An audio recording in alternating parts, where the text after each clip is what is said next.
Well,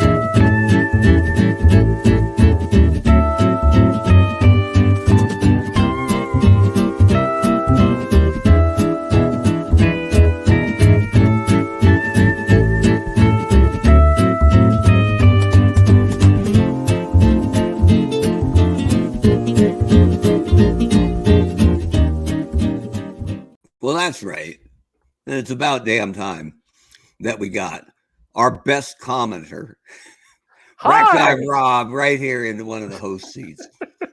So if you've been with the Eternal Baseball podcast, it's usually me, my co-host Brent, co-founder of Eternal Baseball, and usually most of the good entertainment is provided over into the comments by our pal Rob Irizarry, who's a co-host of the What's on Joe Mind podcast, which is on Tuesday nights.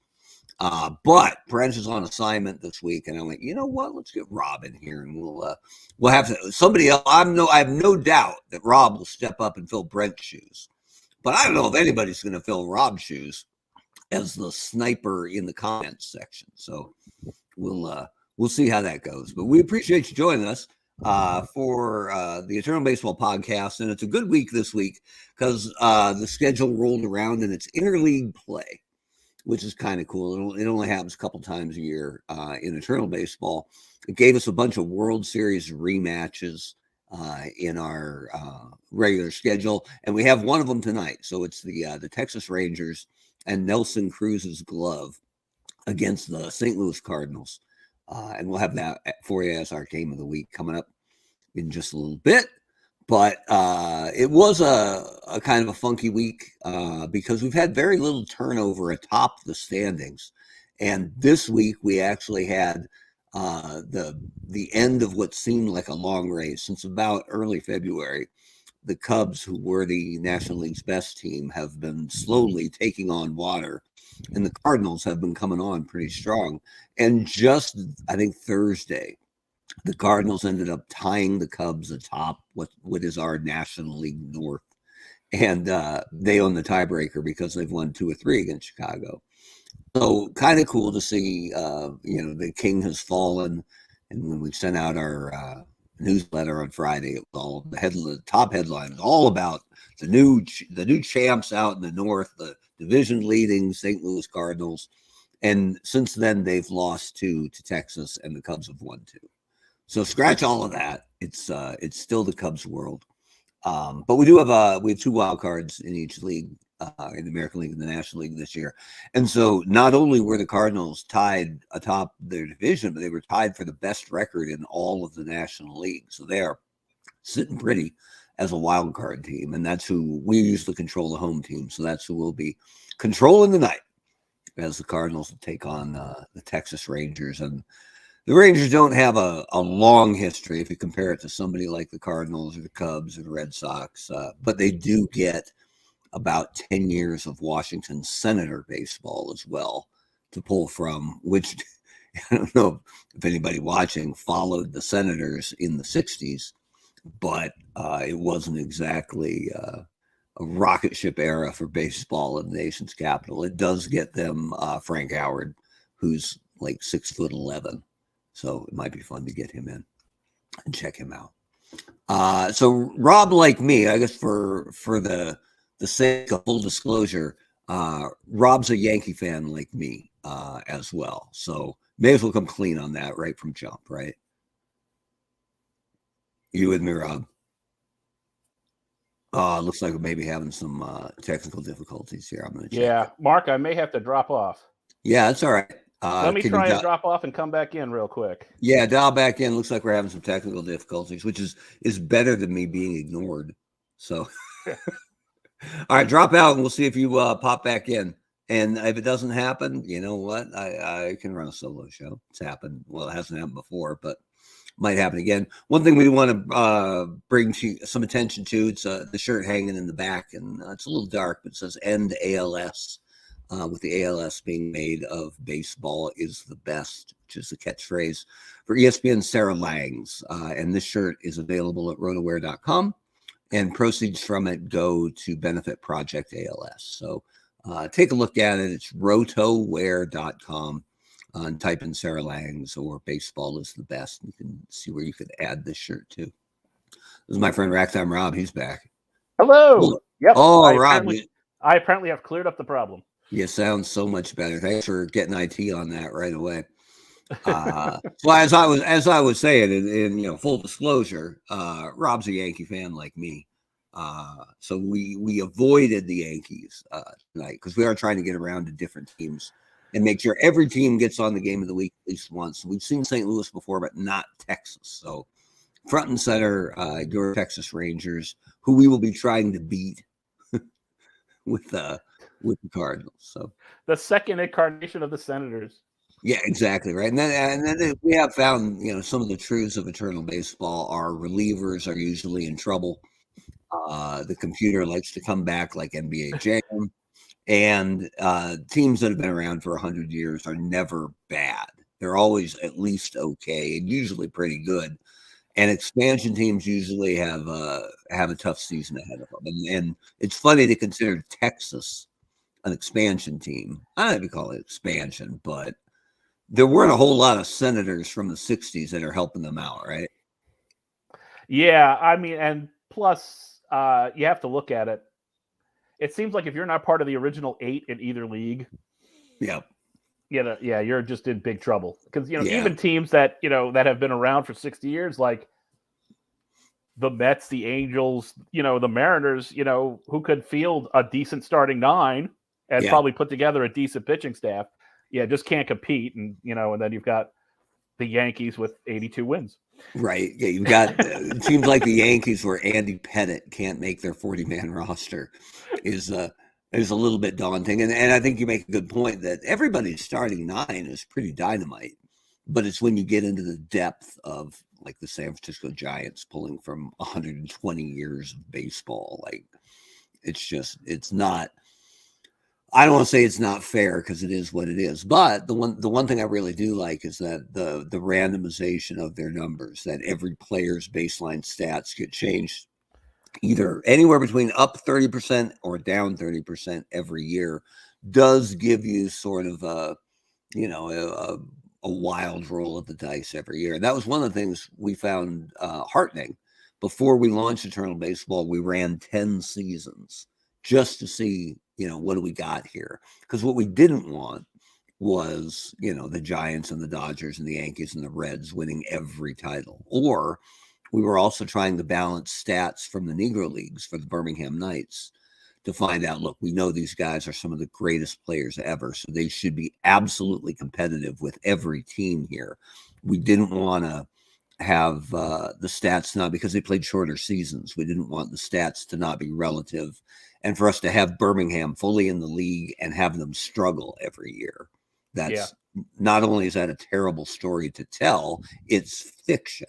I mean, this is all fiction on some level, but nobody believes that Josh Gibson and Satchel Paige in their prime couldn't play with anybody ever. So, but we also didn't want to have the stats be skewed too much where they were unbeatable and then it would feel, false as well. So we got that right. But one of the years, the Texas Rangers won the Eternal Baseball or the Eternal Series. And it was a year where the numbers were just ridiculous. They had like 5 guys hit 30 homers. So it was Juan Gonzalez and Rafael Palmeiro and Josh Hamilton. And Ivan Rodriguez. So it was obvious they just happened to get 5 guys who got their numbers goosed a little bit. Yeah, and those are all Hall of Fame talents too. So every once in a while, Texas should be good. Yeah, and that's just the randomness of it that I like. If Roger Maris hits 61 homers every Eternal Baseball season, this will get old really, really fast. Yeah. So I like that, the randomness of it. And even so, we've seen guys struggle who should never struggle. Like Koufax wasn't very good in year 1. But you can explain away any one bad year, right? I mean, Koufax retired young because his arm was killing him. So the first 6 years of Koufax's career, it's generous to call him an average pitcher. Yeah. And the next 6 years, he's the greatest thing ever. So, right. Depends on which Koufax you saw, I guess. Brooklyn Koufax, beatable. Los Angeles Koufax, you don't want to see him. Yeah, very nice. This is the first year Nolan Ryan's been really good. In his first 2 years, he wasn't. And Steve Carlton hasn't had a Carlton season yet.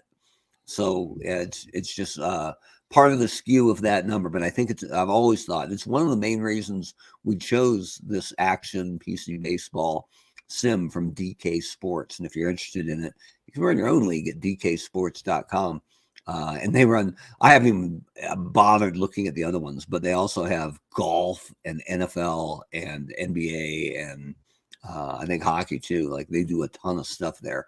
So if you're into fantasy sports, check them out, dksports.com. They do a really good job. So, all right, let me pop up the second screen here and try to do it right this time, because sometimes it's a struggle. But we're looking at the week that was. So here we go. Bit of an eye chart. Say that every week. But if you look over here, we're way out here at week 19. We're just past the 2/3 mark for the season going so far. And the teams with the yellow marks on them are the ones that had the best week. So it's the Baltimore Orioles, who are very much in the wild card race in the American League.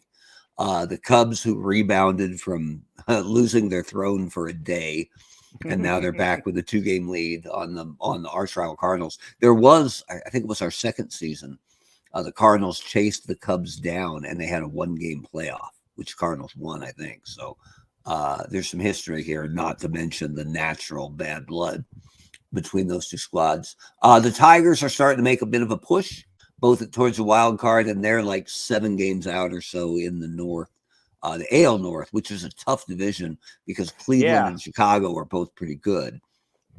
So that's going on. The Dodgers are making a push out west because the Giants are still good, but they were unconscious the first 2 seasons, and they seem mortal this year. So we'll see if the Dodgers can make some noise out there. They're certainly in the wild card hunt. And your rough weeks go to your Milwaukee Brewers. The Phillies, who've been quite good, had a rough week. And the Mariners have had kind of a tough year. So it always makes me wonder, because I think maybe the hardest guy to place is Randy Johnson. And in the thinnest of margins, we have him on the Mariners over the Diamondbacks. But he hasn't been that good in Seattle. And if you actually look at his numbers, I mean, he was still dynamite in Seattle, but he wasn't really otherworldly until he got to Arizona. So no, he was effectively wild in Seattle for most of it. Yeah.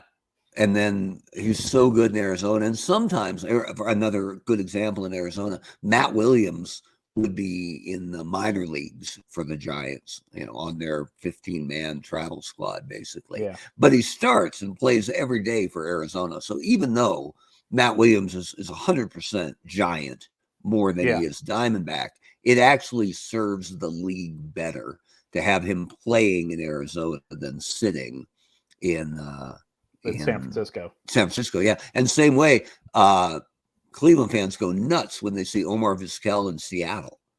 But there's, you can't even fathom, he barely played in Seattle. But Cleveland has 100 years of shortstops to pick from, right? Yeah. So Omar, with maybe the best glove ever, one of the best gloves ever, can't crack their lineup because he can't hit compared to all these other guys. Let's face it, had he been playing now, the last couple of years, he'd have been benched for Francisco Lindor. Right. Yeah. And Jose Ramirez qualifies badly at shortstop, and there's a couple of classic legendary guys too. So it seems a little funky, but there are some guys, a very few, who are placed on teams that are maybe their B team from a Hall of Fame hat wearing sort of perspective, but it is better for the league to have these guys playing than not playing. So I'm going to look at that in the offseason on not so much Randy, but maybe Kurt Schilling, who is certainly more Philly than Diamondback. But Philly is so deep in their rotation that Schilling rarely pitches. I think he's their long reliever. And so he'll pitch like 24 innings in a year for them. And it's almost like, man, is it better? I know he's more Philly than Diamondback, but he would get 40 starts in Arizona, and they need the help. I'm going to be honest with you. Yeah. So we'll see. We'll see. Anyway, that's and Yeah. The week that was here, we had some rough weeks. We had if Kurt Schilling stayed buried, I have no problems. Yeah, we try to. Well, that came up a little bit Saturday because Pete Rose was the National League Player of the Day because he had a fantastic day, and anytime Pete's name pops up, you have that argument, and we talked about it before, and a good example tonight, John Wetland is pitching for Texas, and I don't ever need to hear about John Wetland again in my life, and yet. When we looked at building the league and how different baseball has been from the size of the stadiums, the kind of ball being used, the height of the mound, whether or not PEDs were influencing numbers, the days when spitballs were completely common and totally overlooked, we basically said, you know what, we are just not going to legislate the stats. We're just going to let the stats be the stats. And then if anybody asks, why did you do this? It's a simple explanation. And we let the stats tell the story. So anyway, that's where we're at. And that's the week that was. But let me pop up here, and I'll change this over here to both leagues' stats combined. It is the year of the pitcher. We've never had this many dominant pitchers or these many guys struggling to hit. So there's only 4 guys, qualified batters, hitting 300 in all of eternal baseball. Wow. So hats off to Rogers Hornsby and Bill Terry, Wade Boggs, and Tim Raines. And it pains me to see Ted Williams hitting 295. 295, that seems way down for him. Yeah, but he's still 6th in the whole league. Tony Gwynn right behind him at 286. So however it happened, a bunch of pitchers must have got the thumbs up from the stat modifier this year because it has been all pitching all year long. You can see the standings over here where the Dodgers have closed within 2 of the Giants. St. Louis now 2 back of Chicago. But this is the division that's the absolute buzzsaw. Because look at the lineage here. Chicago, St. Louis, Cincinnati, Pittsburgh. Yeah. I mean, they're all incredible, and they're all within 6 games of first place. So that one's always a tough division. Atlanta is not as good as it was in season 1 or season 2, but their division is always eminently winnable. So at 61-52, they're still 18 games up on the second place Marlins. Yeah, well, Atlanta's the only original 8-1 in there, so right. that automatically puts them at a distinct advantage. Yeah, and 2 of them are super young in Arizona and Miami. So Montreal had a breakout season last year, and they're actually even better this year. And that's mainly pitching fueled. You see Dennis Martinez leading in both leagues in wins. Steve Rogers and Pascual Perez are both really good this year. So Montreal's getting by on their arms. Philadelphia has fallen off the pace a little bit. Out west, Oakland's quite good. Nobody's really threatening them, but the AL North, as we talked about, Cleveland's very good. Chicago's just back, and Detroit's just back at them. And Detroit's has a couple of real luminaries just having rotten years. It's Bill Freehan and the second baseman whose name I always forget. Whitaker? No, older. Like way back. Way back. Hold on. I forgot him last week. I better do him his justice here. He's probably Garinger, there you go. Yeah, having an incredibly rough year. So much so that he's not even playing right now. So, and K-Line's not playing well either. So for Detroit to actually be in the hunt is a testament to the depth of that roster. Birmingham, who was dynamite the first 2 seasons, is really average this year. Josh Gibson's not having a good year. They're a game under 500, but still 11 games up because this is a weak division. If you look at Birmingham, Kansas City, Texas, and Tampa Bay, just there's no lineage there. So those lineups are kind of thin. And Kansas City in particular has had a ton of injuries this year. So it's a bit of a shame because if there ever was a year for the Royals to go get Birmingham, it was this year. And you would think the Royals would have enough you could scrape together that they could make a run at Birmingham every once in a while, you know? Yeah, you would think so, but it hasn't happened yet. Yeah. So I'm worried that this was the year and Kansas City missed their shot. Because Kansas City at least also had pitching. Yeah, definitely. And it's their pitching that has let them down. I think Kevin Appier is like 3-13, and Saberhagen's lost 15 games, and their rotation is kind of a wreck. But it's an odd numbered year. That's it, right? Saberhagen, it's an odd numbered year. He should be great. Yeah, I'm trying to figure out if he's Jekyll or Hyde this year. Either way, he sucks. Yeah, so, he should be. Odd numbered years, he was Jekyll, and then I said, yeah, even numbered years, Hyde. I always thought it'd be awesome if someone signed him to like a 5-year or 6-year, 3-season contract. And they were just like, just go to Barbados next year, and then we'll see you in 2003. It's 1988. Take a year off, Brent. Right. Out east, the Yankees are incredible, and they're the defending champions. Boston and Baltimore are very good too, though, and it's good this year because we have wild cards. And if it ended today, Boston and Baltimore would both be wild card teams. So that's good to see. Toronto is kind of even Toronto's record is not that bad. Not that bad. Yeah, I mean, you're playing in the buzzsaw division there. So. That's it. And consider how often they have to play these three guys. So yeah, sorry about that, Toronto, but not too much. The one thing about the Yankees, when we looked at it in the newsletter that goes out every Friday, you can sign up for it at eternalbaseball.com, totally free, is that the last thing people want to hear is the Yankees won the title last year, and they're even better this year. And that is true. Their pitching is much better than their title team, but they absolutely stink out loud against left-handed pitching. So much so that if he wasn't Babe Ruth, he wouldn't even play against left-handers. He's that bad. And Gehrig is not having a great year against righties, not so much against lefties. And his backup is Don Mattingly, who's left-handed as well.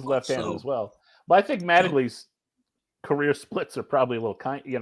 They are, and he actually is the starting first baseman. I think Gehrig ends up DHing against lefties, but hitting like 8th, and Ruth sits quite a bit of the time. So you'll see that in the playoffs. It's clear to see that the Yankees are not nearly as good against lefties. So they'll see a bunch of them, I bet, come playoff time.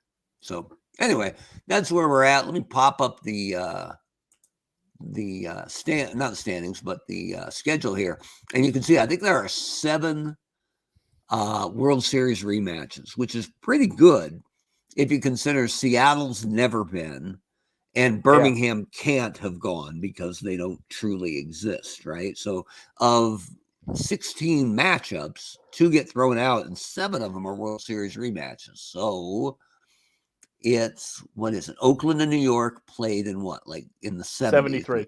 73. There you go. New York and Atlanta played 4 times. Yanks won 3. 2 of them when they were in Milwaukee. 57 and 58, and then 96 and 99. There you go. Texas and St. Louis. That's what we're playing tonight. That's the 2011 World Series. I think there might be a Cleveland-Cincinnati one way back. There is a Cubs-White Sox one from like 07 or something, and not the recent 07, but quite a while ago. LA, Colorado, no. Boston and San Francisco, back when San Francisco was New York, had a meeting. And then I love you get all the way to the bottom and like, where's the other one? Oh, yeah, Tigers, Detroit, Padres. San Diego from 84. Yeah. My grandfather was a Tiger fan, and he had a cartoon from the paper after that sweep was done. And it had a very happy-looking tiger just sitting back, picking his teeth. And there was a priest's collar sticking out from behind one of the big fangs, right? So actually, that wasn't a sweep. They did win one game. Did they win one? It was a 5-game series, but yeah. Okay, I remember. I believe the late inning Bernie Carbo heroics. There you go. I just remember that as no. Bernie Carbo was 75 in the Red Sox. Who the heck was it? I have to look it up, but but it was another guy along those lines where it's like, really, this guy it was one of those really this guy, continually average. You find him in every pack of baseball cards you buy. Player had a right. Anyway, this will hit me at 3 a.m. No, TD says it's Kurt Bavacqua. Kurt Bavacqua, that's it. Right, and made infinitely more famous by Tommy Lasorda's rant, which I absolutely love. Find that on YouTube, kids. Where he goes, I'll get a limo to get Bavacqua to the ballpark.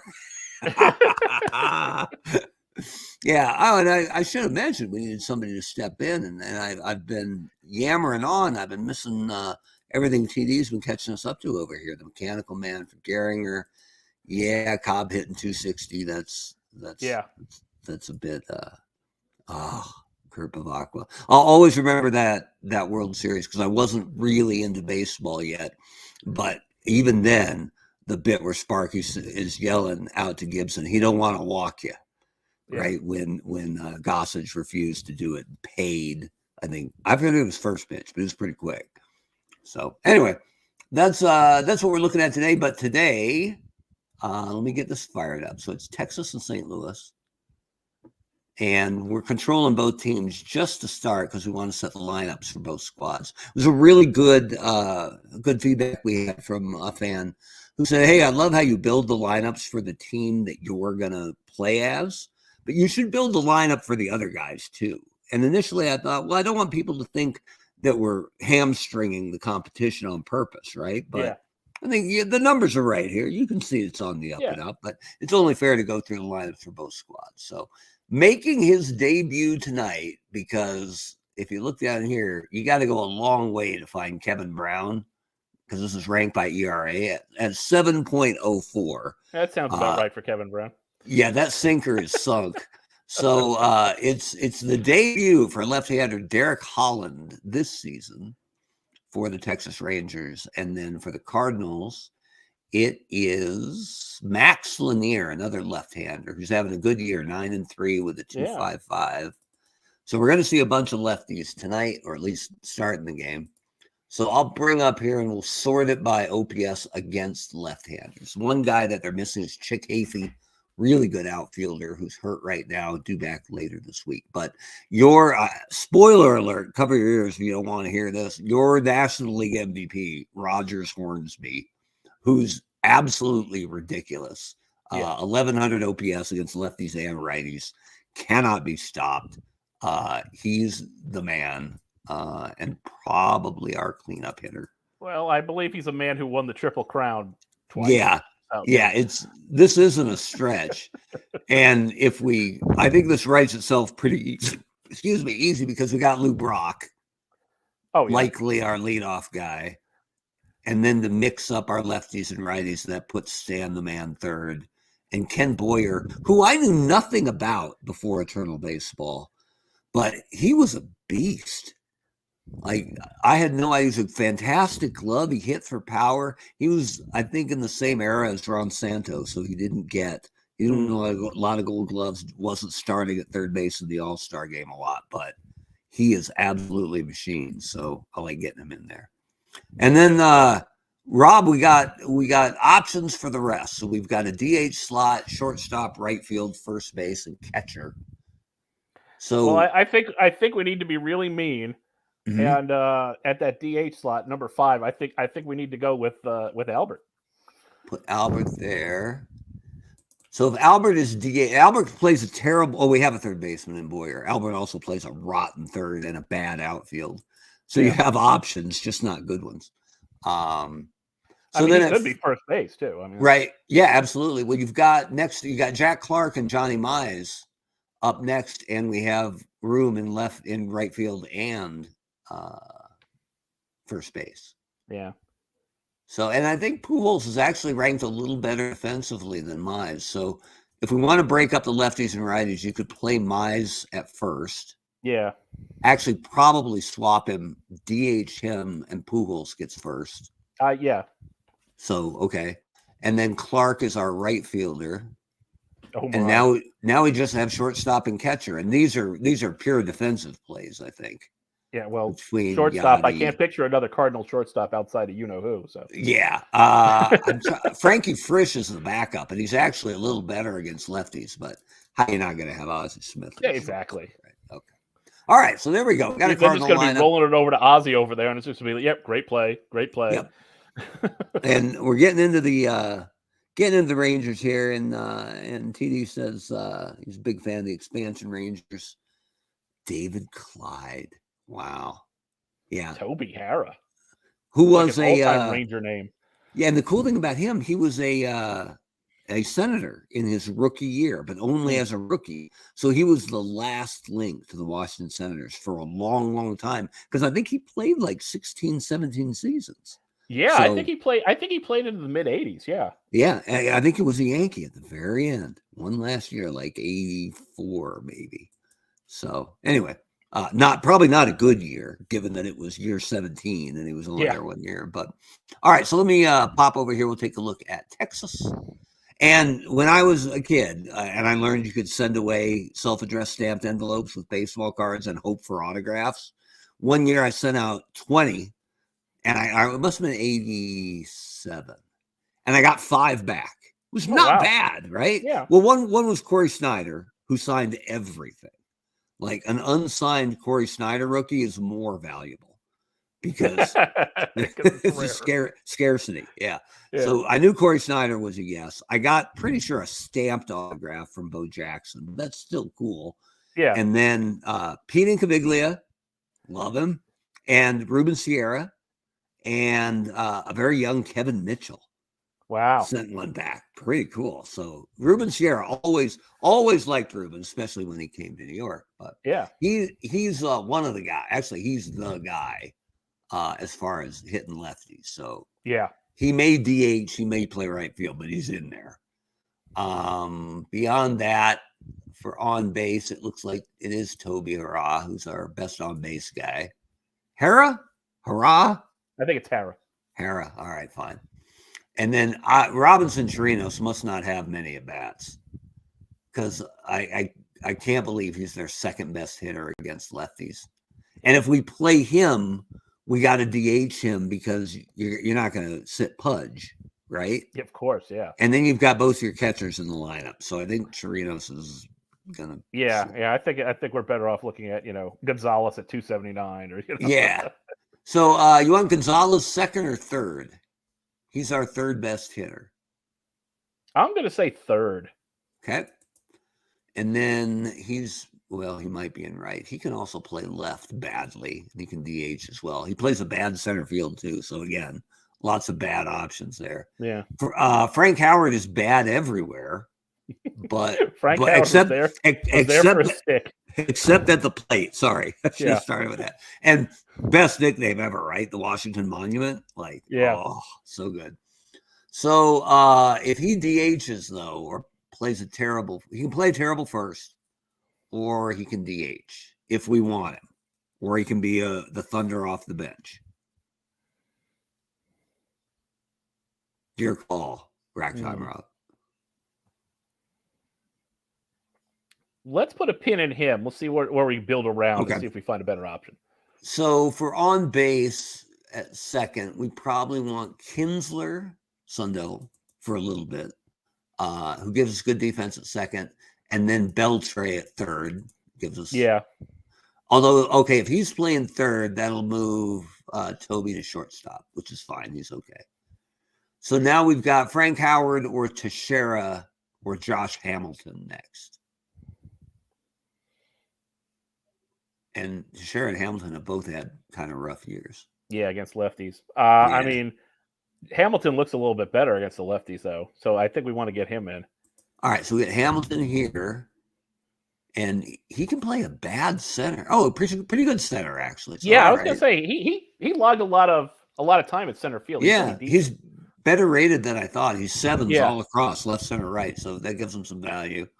And then Teixeira, I guess, at first. Oh yeah, well, the defense is great. Yeah, the defense is impeccable. So yeah. So now we need a DH and Ivan Rodriguez. So I guess Frank makes it as a DH. I think so. Yeah. All right. So Frank, DH, Pudge, catching. Now, there aren't a whole lot of 10s defensively in the whole game. But we got 2 of them today with Pudge and Ozzie. Ozzie. Should be a show. Let's see if we can make a trade for Willie Mays. Yeah. Let's see if we can make some bad decisions.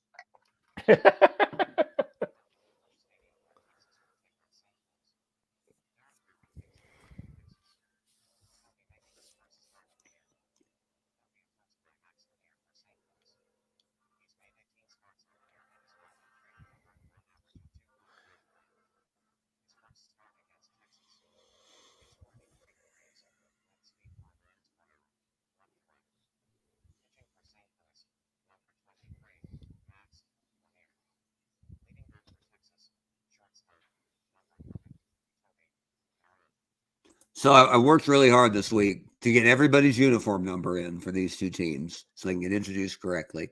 And then I tried to find a picture of Busch Stadium where I could show off the arch beyond the outfield because it's just gorgeous.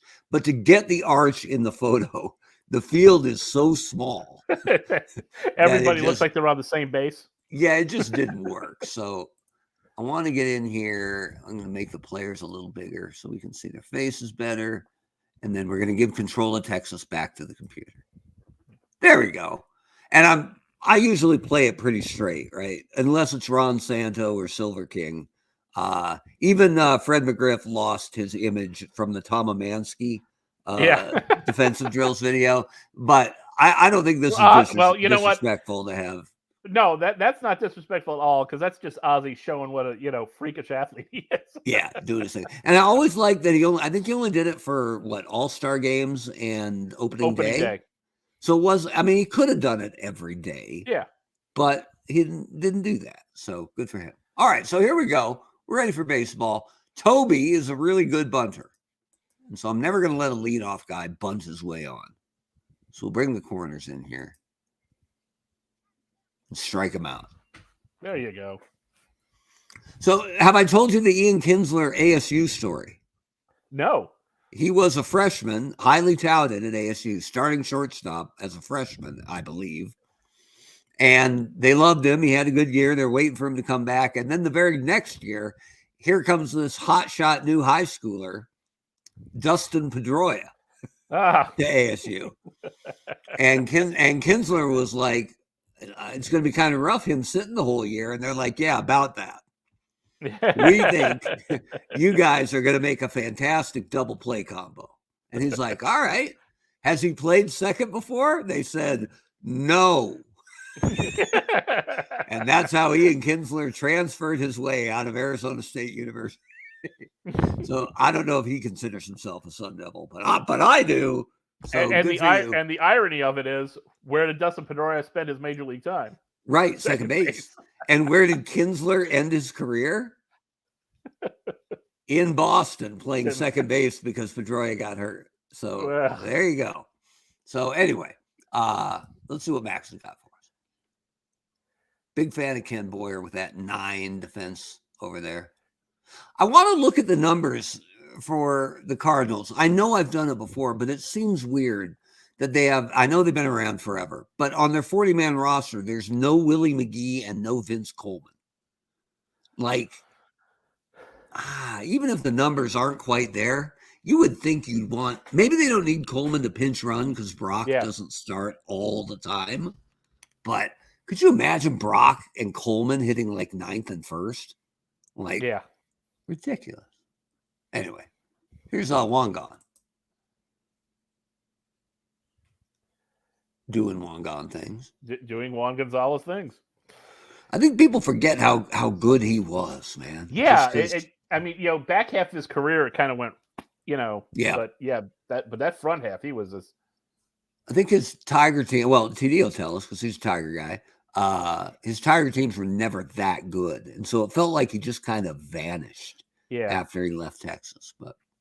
But I don't know if he would tell you that he regretted it because he landed on a big pile of cheddar up there. So. Yeah. Here's my guy, Ruben Sierra. Dribbling out there to Albert Pujols.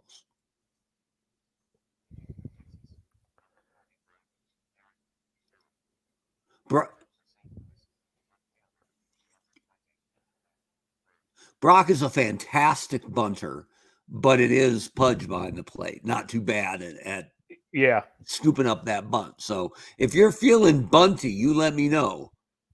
I don't know if I'm bunty in the first inning. All right. So swinging away with Looper. Yeah. No, that's all right. Boyer's numbers are not that great because he scuffled early and he actually got sent down for a little while. So don't read too much into 25 RBIs, but the 214 is a little troubling. He got a lot of that, though, but off the wall. Oh, well, there you go. Looks like someone's warming up. Right. Here's Stan the Man. Oh, and that's And there something goes because Dan the Man. for the great sluggers of that era, the one I'm usual is fantastic, but the thing that really makes him stand out hardly ever struck out. Most of the strikeout was the cardinal sin of baseball until like about the 90s. Yeah, but I mean, even among his contemporaries like Snyder and Mays and Mantle, and he was really, really hard to strike out, and especially for a guy who hit with power. So yeah, but sure enough, Yogi Berra and Joe DiMaggio struck out less times in their careers than most guys do in a season these days. Right? It's just, and that's not an exaggeration. Here's the new look for Rogers Hornsby, because an eagle-eyed fan pointed out I had a really good photo of him. Just sharp detail, and it's really hard to get good photography the further back you go. But it was from the tail end with the St. Louis Browns. Oh man! So it looked like a St. Louis hat, but yeah, it wasn't. I believe they had the interlocking STL up there. Yeah, so it wasn't though. So this is brand new today. A good look at the likely MVP with his 27 homers and 67 RBI, and they don't want any part of him. No.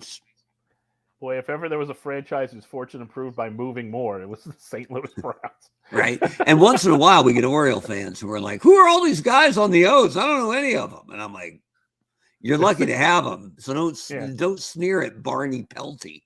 Although, I mean, let's face it, how many Browns are you pulling on the Baltimore Orioles? Yeah, it's true. It's true. Here's Pujols. A little flare to center, but Hamilton's on it. And that's the inning. Don't touch his hat. No. Don't touch his hat. He doesn't like that. Max Lanier's all over that.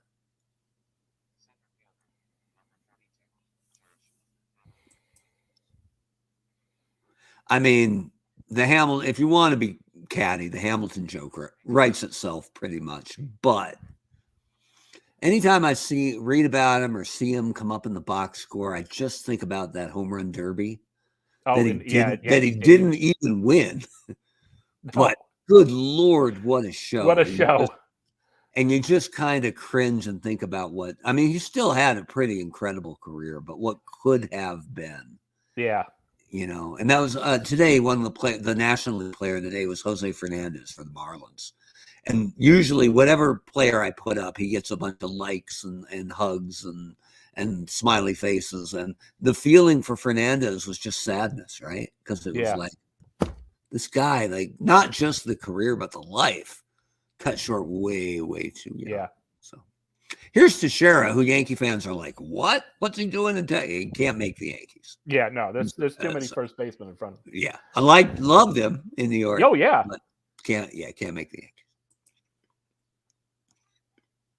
And that's why. Yeah. I don't know what Teixeira's doing now, but he hopped right onto Baseball Tonight. Okay. After he was done playing, and he was great. Yeah. Always liked him. And he not the switch hittiness, but Rizzo reminds me of him a little bit, right? I'm so, as a Yankee fan, and I know this is when most people are tuning out, I just can't deal with a bad glove at first. No, right? no. When they signed Giambi and first game, a low throw skipped under his glove and he was like, well, and I'm like, I haven't seen that in a while, right? Between from Mattingly to Tino. Who was Tino to Teixeira. Yeah. It was like first base has been solid since 84. And now it isn't. And that was hard for me to deal with. So anyway, Johnny Mize didn't know his nickname was the Big Cat. I thought that was Galarraga, but I guess he's got seniority at least. He was the original Big Cat. First Big Cat. Yeah. Before Colin. My cat. Great play by Kinsler. Jack Clark. Well, since we're on the Yankee trail, man, he sucked as a Yankee. He was okay, but I mean, not what they were hoping for. Yeah, and that's when it was starting to fall apart. So, yeah. But funny thing is, he spent a lot more years in San Francisco. This is another one where he spent a lot more time as a Giant, but his white hot peak was in St. Louis. So that's where he ends up. Hitting in a Beltray, wrong guy. Yeah, I think people forget like just how good a fielder Adrian Beltre is. Yeah, absolutely. It's funny to think about how his career might have gone if LA hadn't cut the cord so young on him, right? Yeah. Because he played another like 13 seasons. Yeah. So He's he a Hall of well Famer. could have been. Yeah. He could have been a Hall of Fame third baseman playing in LA most of his career. Yeah. And not to take anything away from the career he had, but yeah, which is still a Hall of Fame career. A little under the radar. Mariners probably should have kept him. Just saying. Yeah. Well, the Mariners should have done a lot of things. Yeah. Mike Blowers at third. Well, they did get Jay Buhner. Oh, why'd you trade Jay Buhner? Much to the chagrin of Frank Costanza and That's everybody else when they made that trade. My baseball people wanted Ken Phelps. Ken Phelps bat. Here's Yvonne flying out. Yep. To stand the man. Toby. We're trying to catch up. I was a little chatty earlier, so we try to keep these at an hour. We got work to do. All right, Ozzie is a fantastic bunter and a bad hitter. Leading off from the 9 slot. They look like they're cheating in on the corners. What do you think? Let's give it a whirl. Bunt it? Yeah. All right. Foul. And that gives us 2 strikes, so swing. Yep. Run, Ozzie! To Sharon's. Oh, I thought he might beat him to the bag, but here's Lou Brock. I like this. They're in on Lou, but we're not bunting. Yeah. There we go. Wherever Brent is, he's missing the opportunity to run wild with Lou Brock. So 78%, pretty good. Do we run on that, or do we have Boyer take a pitch, see if it gets better? Yeah, let's have him take a pitch and see. All right. Because that's still Rodriguez behind the plate. Now we're talking. 88% to steal second. So it's either steal or hit and run. Either way, we're going. We're going. All right. Straight steal? Yeah. Here he goes. Not even a throw. Avon puts it in his pocket.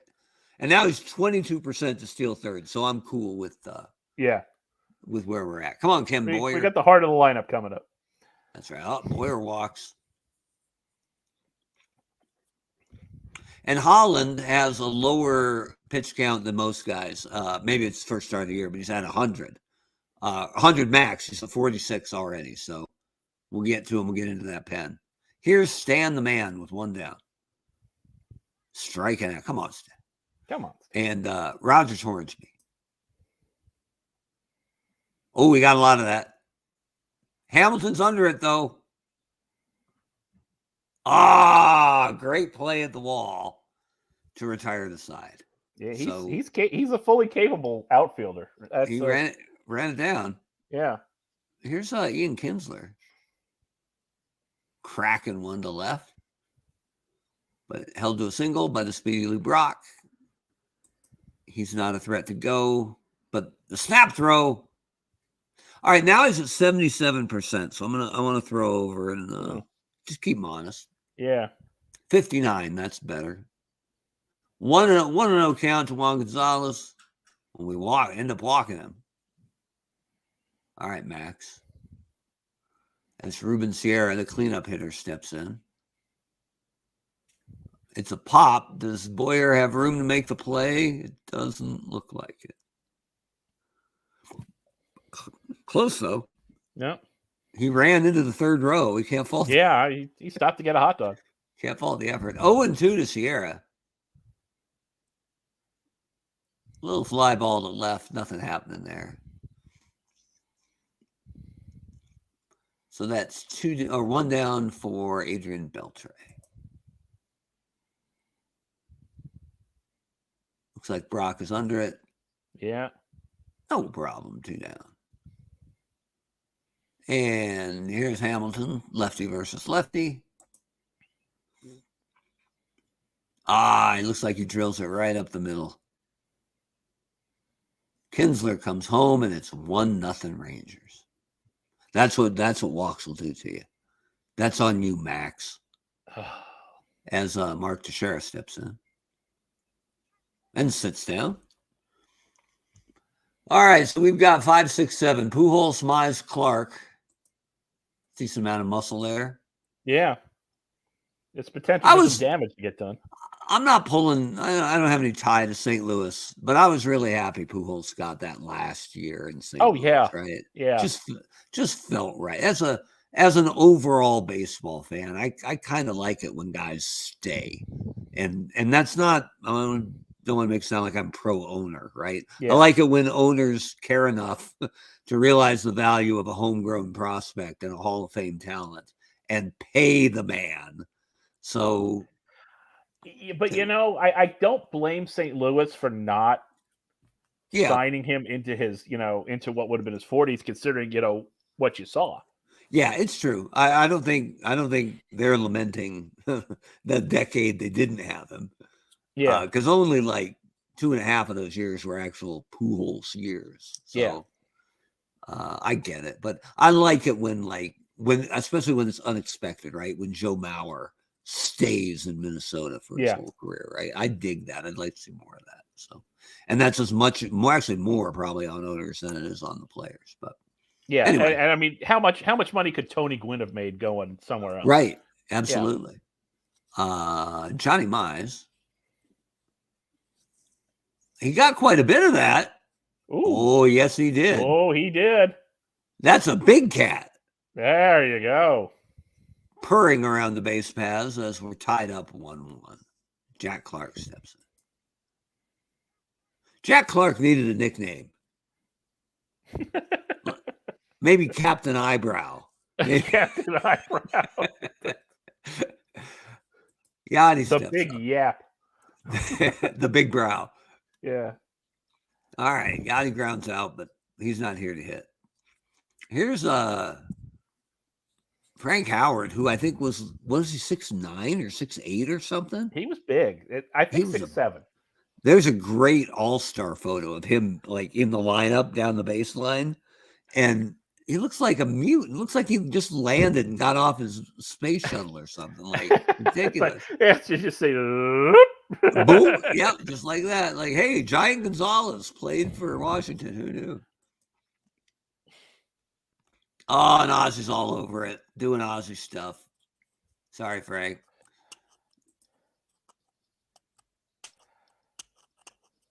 And Max fields his position, and we go to the top of the 5th. Tied at 1. Top of the lineup. The one thing when the Yankees had Gallo was, they could on occasion throw out the world's tallest outfield. So, right. Yeah, when they ran their defensive line out there, that was pretty good.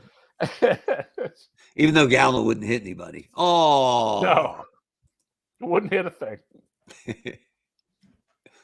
He reminded me of one of those big wind turbines that you see sometimes. Like, yeah, he's big. Just every time I drive north to see Dad, drive by so many wind farms. All right, here's Ozzie Smith. Leading off. Great bunter. Corners are halfway. Let's give it a shot. I'm not lobbying. I'm just. I say we give it a shot this time. All right. He bunted foul last time. This time, not bad, but not Teixeira's on it. Right. I guess that's more of the problem. It's not really Holland. It's Teixeira, Beltre, Rodriguez. Yeah, I mean it's a good infield. Yeah. Here's Lou Brock with 1 down. He's not bunting. Cracks one to first, but Teixeira makes a great play. Surprised Teixeira's faster than him getting to first, but okay, fine. Ken Boyer hits one to his opposite number. And here's Sun Devil Ian Kinsler leading off. And Boyer is up to the challenge. Returning the favor. Well. Yep. One gone. Slices a clean single to left. He's no threat to steal, but here's Ruben Sierra with 1 out. Let's see where we're at. Yeah, Max can throw 145 pitches. Oh, so he's only halfway there. Yeah, the veterans are like incredible, right? The classic guys. Sierra, the Hornsby to Ozzy. It looks like I thought it was a takeout slide, but either way, Looks like Sierra beat it out. Beat the throw, safe at first. Here's Adrian Beltre. Another grounder to Hornsby, over to Ozzie, no problem. There you go. And we go to the bottom of the sixth, tied at 1 for Stan. If you don't turn the double play, but at least you get the lead runner, you're all right. Yeah, that's fine with me. If Ozzie couldn't turn it, it probably couldn't be turned, right? Yeah. So Stan walks, but he's not much of a threat to steal. That's okay, because here's Rogers Hornsby. Oh, I think it's foul. But he drills one down the line. So count 1 and 2 to Hornsby. They're checking on Musial. He's not going anywhere. Hornsby got quite a bit of that. But Gonzalez is tracking it. Foul ball. Foul ball. Not by much. No. So still 1 and 2. Ooh, Hornsby didn't get enough of it. Not quite. Allowed out.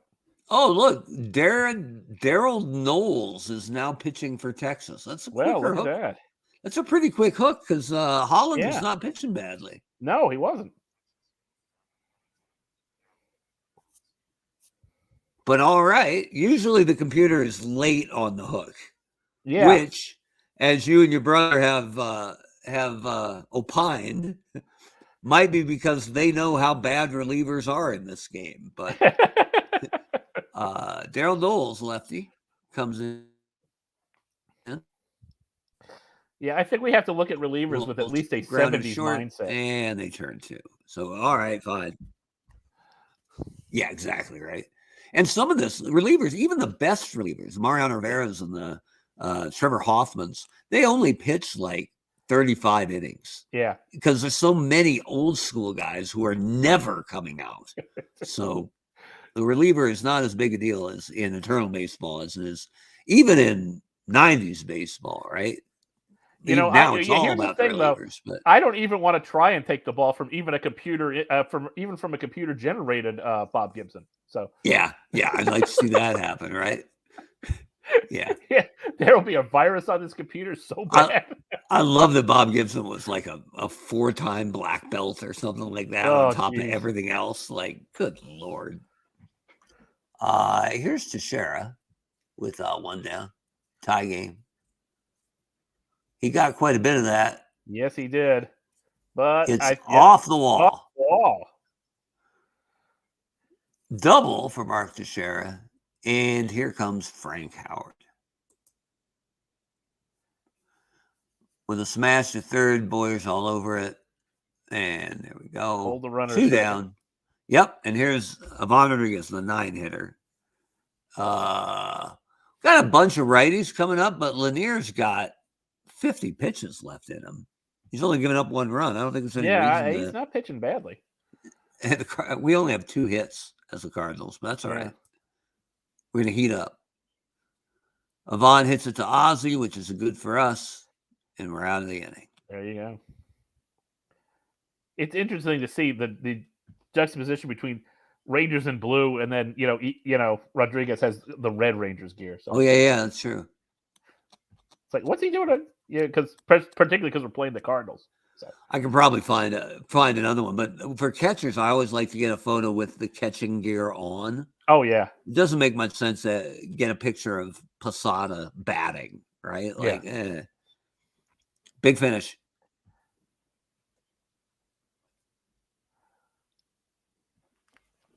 All right. Just checking the roster. I don't think we have any versus lefty superstars other than Chirinos. Where'd he go? Maybe I overrated him. I thought we had Chirinos way up there as great against lefties. Yeah, he was. Oh, no, that's on the Rangers. Duh. I'm back. Oh, yeah, okay. So for the Cardinals, there's nobody here who's killing it against lefties. The one guy you might pinch hit for is Ozzie. Yeah. But Frankie Frisch plays a good short, actually. He's a 7 versus Ozzie's 10. So we have a backup if we get that far and want to go Joe Medwick, probably. Yeah. That's an option, but that's 4 batters away. So we'll see. We'll see if we get something brewing. See what Johnny Mize can do. That's not good enough, Johnny. Nope. Hamilton with a nice catch coming in. Here's Jack Clark with 1 down. That doesn't have the distance. No, it doesn't. And I think Daryl Knowles might have hurt himself. Oh. So out he goes. Yeah. And when that happens, like real baseball, they give the new guy all the time he needs to warm up. So something happened to Daryl Knowles. So he's out. So here's righty Dick Bosman. So, and that, oh. Look at those sideburns. Yeah, like Captain Sideburns getting it done. So Yeah. let's, just because I'm not as up to date, see who our righty beasts are. Okay, so Red Schoendienst. Did I get that right? I've heard a bunch I think. Shane, okay. He's killed righties, but limited at bats. So don't read too much into that. Yeah. But Medwick is still our guy. And Ozzy he's more known among Cardinals people as a manager. So yeah, exactly. Ozzy and Brock have both struggled mightily against right-handers. So we might have some pinch hit options coming up here. And if we do, it's Red and Joe who are our leading candidates. So, but first, let's see what Yachty's got. Oh, Yachty getting one over. All right, so Yachty, he's clutch. Yeah, apparently. So 2 outs and Ozzy up. Are we getting rid of Ozzy in the 7th inning, or are we letting him hit here in a tie game? I say we let him hit. All right, Ozzy. I'm feeling Ozzy. Too early to pull him. Oh, look, he's going to beat that out. Look at that. First and second. All right, now what about Brock? What about Brock? Because Brock is rotten against right-handers, and that's what we have up right now. So Brock against right-handers, 211 with a 518 OPS. Ugh. Yeah. Maybe we go Medwick here. Yeah, we're not losing anything. It's funny that Brock wasn't a better outfielder with the speed he had, but he's ranked average in left and below average in center and right. So we actually get better defensively if Medwick comes in. So I think that's a no-brainer at this point. Yeah. Especially given the situation, 2 men on, and it's getting late. Yeah, and a guy in scoring position. Yeah. So, all right, Joe, what do you know?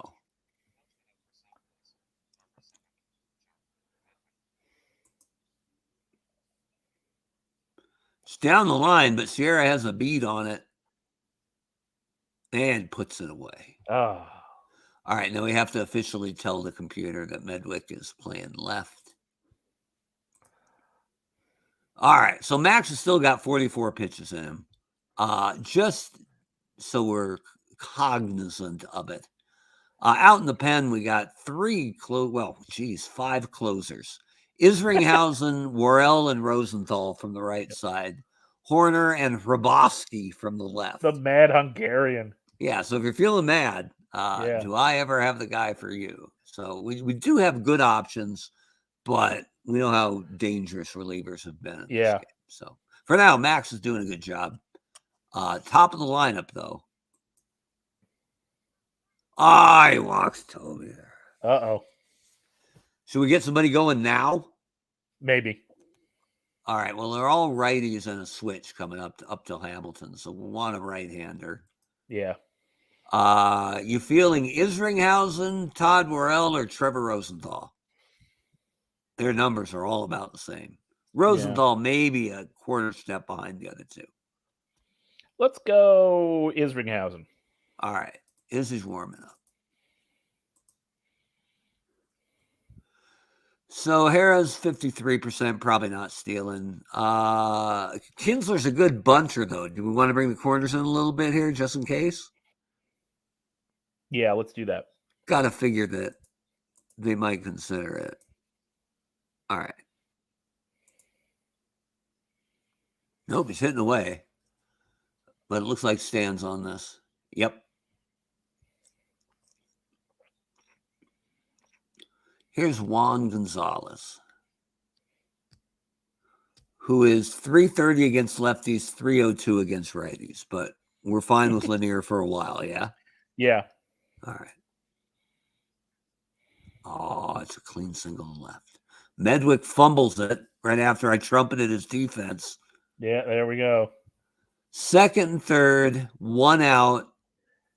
I don't see any reason to pitch to Ruben Sierra with a lefty on, or actually it's a righty on deck. So we're going to put Sierra. Do we pitch around Sierra or put him on? Let's put him on.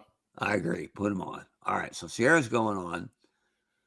And Beltre is 331 against lefties, 303 against righties, but Hamilton's up next. Lanier has 35 pitches in his arm. He's got something left. But do we want Isringhausen here? I can get a lefty ready because we can sub per batter. So I could get a lefty ready for Hamilton if I start him warming up right now. Let's get a lefty up. All right. Are you feeling mad? Yeah. It's got to be Roboski, doesn't it? Yeah. Oh, yeah. Okay. All right. A reliever, if you do a mound trip, can be ready in one batter. So now the question is, do we let Lanier face Beltre or do we go with Isringhausen to go righty on righty with the bases loaded? Tie game. One down. Let's give Lanier this batter. All right. Lanier, make us proud. Beltre got a whole lot of that, but Medwick is under it. Looks like a sac fly, though. All right, a 10% chance if we throw home to get Toby Hara. I think you got to try, don't you? You got to try. All right, so throw it home. Yes. He's in there. But the runners didn't advance. Yeah. I had a feeling with Gonzalez at second, they weren't going to try the third. Unless, the ball just completely got away from Molina. So we're done with Max, yes? Yeah. But we're bringing in another lefty, Roboski, to face Hamilton. Yeah. All right, Al. Oh, wait a minute. I got to do a mound visit first to give Al enough time to be ready. And now it is mad Hungarian Do we time. want to sit Isringhausen down again, or? No, because we might need him. I forget if Teixeira is better against lefties or righties, but it's all right-handers after Roboski. So I think not that he couldn't get right-handers out, but Teixeira's a lefty, isn't he? Teixeira's switch. Switch. Yeah, that's right. Roboski, I'll fix that, but not now. But look at the hat and and the food. Oh wow! Look, I can't even remember the Cardinals wearing that. The pie plates. He's looking good. Let's see it. He walks him. Oh, Al. And that's it for Al Roboski, right? Yeah. Teixeira's 291 lifetime against lefties, 288 against righties. So it doesn't matter, but everybody coming up next is right-handed. So that is the definition of a coin flip. Yep. Well, we barely knew you, Al. All right, Isringhausen. Go down there, grab some goulash. Teixeira with a dribbler to Ozzie friggin' Smith. The throw is in time. Pujols gloves it. But Texas takes a 2-1 lead. But we've got 2, 3, 4 coming up. Boyer, Musial, Hornsby. Yep. And the rally bugle. Foul back, out of play. 0-2 to Boyer. Sits him down. Stan the man. Not the being the man today. Third. No, Beltre's up with it. Rogers Hornsby, the likely MVP, comes up. Down 1, bottom of the 8th, 2 out. Oh, he got a lot of it. He did. It's off the wall. Off the wall. Hornsby with his 28th double of the year to bring up the machine, Albert Pujols. Pujols with a can of corn. Oh. Beltre camping under it. And we go to the 9th. The infield fly roll would have been in effect. Yeah. Had it up in 2 outs. Kind of rough. Irizarry's only thrown 6 pitches as he stares at Frank Howard. Stares up at Frank Howard. Right? Here's Pudge. Hornsby's on top of that. 2 down. Great play by Hornsby. Yeah, very nice. As Toby, who scored the go-ahead run, steps in, drives one foul. Medwick will watch it. Says hi to the peanut vendor. Right. Toby getting it done today. And he's 82% to steal, which we're not going to let happen. Now let's throw over there. Keep him close. 72's better. Yeah. We can still pick off or pitch out if you think he's going to be aggressive, but I'll pick him off one more time. Yeah. Back to 82%.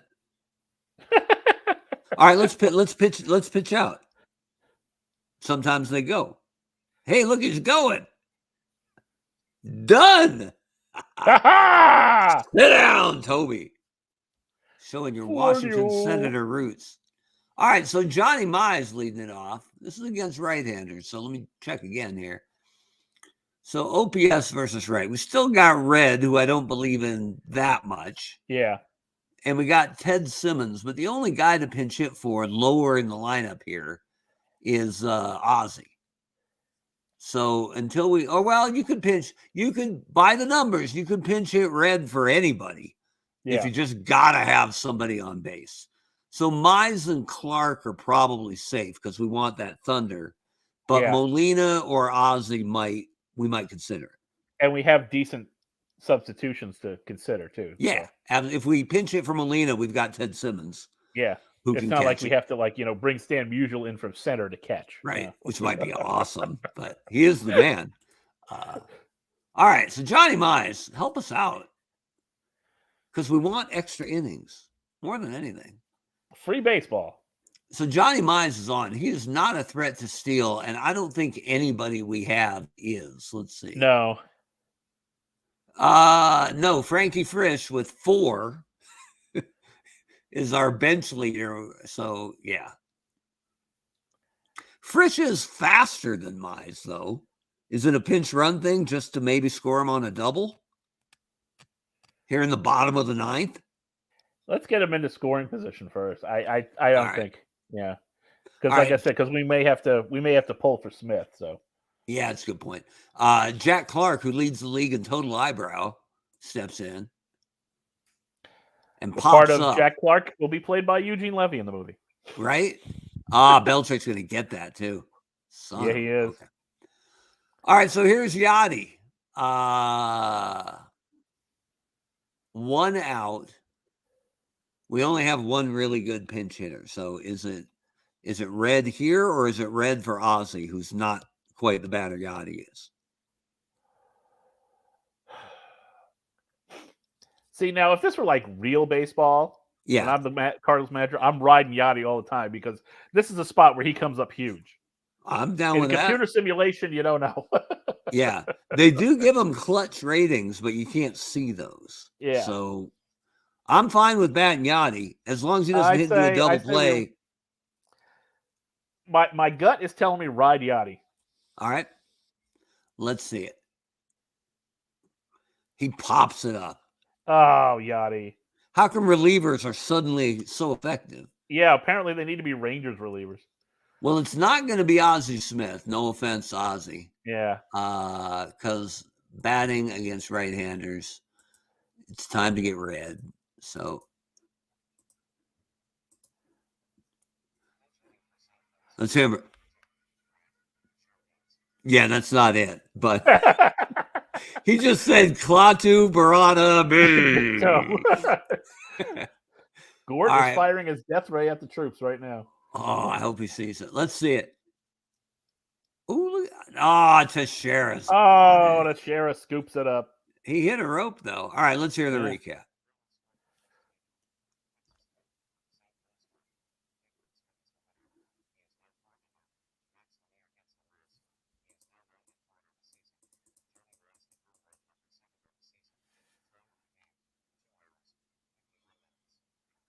And the only pitcher who had plus stuff in that whole game was Al Hrabosky. Yeah. Who came in and walked somebody on 5 pitches. So who knew? But they were damn good pitches. Yeah, absolutely. Our player of the game, for what it was, is Derek Holland. That's not bad. Yeah, I'd give it to him. 5 innings, 2 hits, 1 earned, 1 walk, 4 strikeouts. Not bad. In a 2-1 game, you got to think it's got to go to a pitcher. Yeah, and Texas needs the help in the rotation. So maybe that Holland, it might be too late, probably too late, but that Holland for Kevin Brown thing might bear fruit as they go down the stretch. So anyway, who knew that replacing Kevin Brown is the way to go? Yeah, exactly right. It's a time-honored tradition. So anyway, low scoring but a good game, 2-1. Congrats, the Rangers. So the Cardinals got first place on a Thursday. Friday's an off day, and then they got swept at home by the Rangers. So welcome to chasing the Cubs again. Baseball. That's it. So still though, 50-some or 40-some games left. So a lot of time to catch up. We'll see where it goes. And they're firmly in the wild card race. So it's not a death sentence for these Cardinals. So anyway, we appreciate you joining us on the Eternal Baseball Podcast. We ran a little long this week. That's all right. But you can always, if you're back, we appreciate it. If it's your first time, thanks for joining us. You can always keep tabs on Eternal Baseball on our homepage. That's eternalbaseball.com. We're also up on Facebook. We're up on Twitter. We are easy to follow. And like we say, we'll never know a team better than their own diehard fans. So if we're just got the batting lineup all messed up or the bullpen's not right or why isn't this guy playing, for God's sake, tell us. And we will make the adjustment. We always like fan feedback. Tell us politely. Yeah, well, or not. I just want to get it right. So, but we have team-specific message boards on our homepage. So you can say on the Cardinal page, hey, what's going on? I think Red's got to play. Red shandized? Right, exactly. So let us know, and we'll fix it. We want every team to be as competitive as possible. So. And we appreciate everybody's feedback to help us keep the league humming along. And Rob, we appreciate you coming out of the pen. Hey, appreciate being asked. It's fun. Yeah, we'll do this again sometime. And if you want to see more of this dynamic duo, you can check out the What's on Joe Mind podcast. Everything going on in the world of G.I. Joe. That comes to you every Tuesday night at 9 p.m. Eastern. You can check that out on Facebook and on YouTube as well. So. For Brent, who is on assignment, and for Rack Time Rob, we appreciate sitting in. Let me make sure I'm ready to hit the button, and we will see you again on another thrilling edition of the Eternal Baseball Podcast. Night all.